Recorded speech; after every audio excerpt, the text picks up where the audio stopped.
السلام عليكم ورحمة الله تعالى وبركاته. اللهم صل على سيدنا محمد وعلى آل سيدنا محمد كما صليت على سيدنا إبراهيم وعلى آل سيدنا إبراهيم في العالمين إنك حميد مجيد. السلام عليكم أيها الأهل الأحباب الأعزاء الأصدقاء البعيد والقريب. الله يرفع علينا هذا الحصر الصحي ويرفع علينا ربي هذا الوباء، ونتمنى الله تبارك وتعالى يرفق بنا ويحن علينا ويرحمنا فوق الأرض وتحت الأرض يوم العرض بين يديه. بسم الله، نبداو حلقتنا اليوم. هاد الحلقة راه تكلمت عليها والناس باقين كيسولوني على بعض المواضيع، وانا كاين بعض المواضيع اللي تكلمت عليها. هاد الحلقة اللي غنتكلم عليها اليوم ان شاء الله سولوني على السعال الحاد، الكحة. كل انسان الصدر ديالو ملي كينعس بالليل كيسمع كيوزوز تما كيدير انسان كيوزوز الصدر ديالو، كيكون شبعان برد.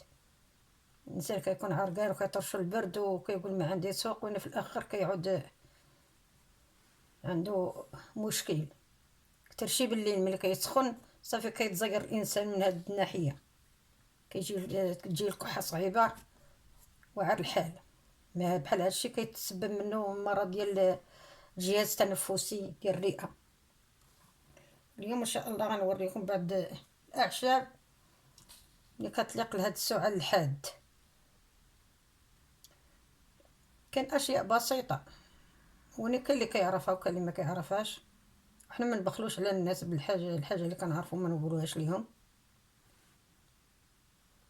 هاد الاعشاب اللي غنقول لكم اليوم، الانسان اللي كيكون عنده السعال الحاد كيدير الادويه السيروات دير البراوات ومشي عند الطبيب ولكن ما كيقضي ليه والو، يلتجئ الى هاد داك الاعشاب الطبيعيه.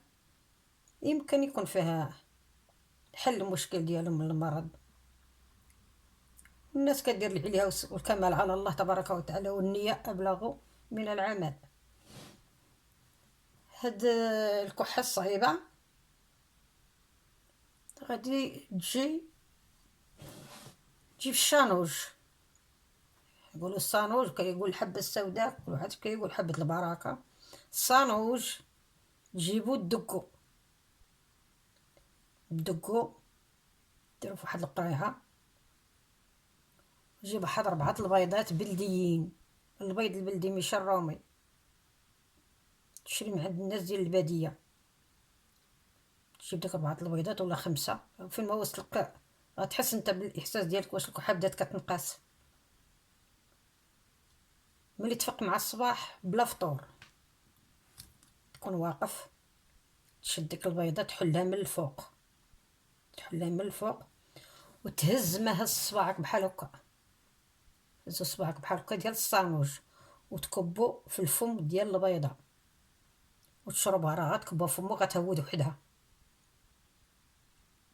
بحال اليوم غد الاخر نهار 3 ايام غتشوف النتيجه. هادي راه بالتجريب، هادي انا جربتها لولدي بالتجريب. انا ما نكذبش، الرحمه والغفران هذا قوة الحروف كتكذب الانسان. او تمشي لبعض الاسواق كيكون كيذبحوا الجمال جيب الجمال. هذه بالنسبه للانسان اللي طول بالكحه وما تبغاش تحيد منه. تمشي تجيب الدروه ديال الجمال، تجيب ديك نص كيلو ولا فين ما وصلك الله ديال الدروه ديال الجمال، الشحمه ديالها، الشحمه. راه تكلمت على هذا الموضوع، واش الانسان ما شافش الفيديو ولا ما داهش فيه ولا. وتجيب هاد الشحمه وتذوبها في واحد الاناء نقي، تقص عليها البوطه تخليها تذوب على خاطرها. وتجيب الفول موجود الحمد لله. داك الفول طحنو غبره، ولا تخلي كاع هكاك. طيبو بحال البصاره، ما دير فيه لا زيت لا والو. طيب مزيان، وتزعها شق كبيرة من هذاك الدهن ديال الدروة ديال الجمال، وتخوض به هذيك البصارة جارية بحال البصارة وتشربها. الشحم ديال الجمال دواء، واللحم ديال الجمال دواء، ولو الانسان ياكلو غير مره في الشهر. تسمعوا اش كنقول لكم؟ الدروه ديال الجمال، الشحمه ديال الجمال ديال الدروه دواء السعال الحاد. الناس كياكلوها المصابين بمرض الصدر، كيديروها مع الفول سخون، كياكلوها وكينعسوا وكيجيب الله الشفاء. هادشي اللي بغيت نقول لكم اليوم في هذه الحلقه، ونتمنوا طالعوا على الفيديوهات اللي كنرسل وتشوفوا لي فيهم وتبارطاجيو مع الاهل والاحباب والناس، ما فيها باس، ودعمونا باش القناه يشوفوها الناس ويستافدوا. انتم لكم الاجر وحنا كذلك، والحسنات لينا وليكم. هادشي اللي كنبغي نقول لكم، وخليتكم على خير وبخير، ورمضان كريم، ولا اله الا الله والحبيب رسول الله.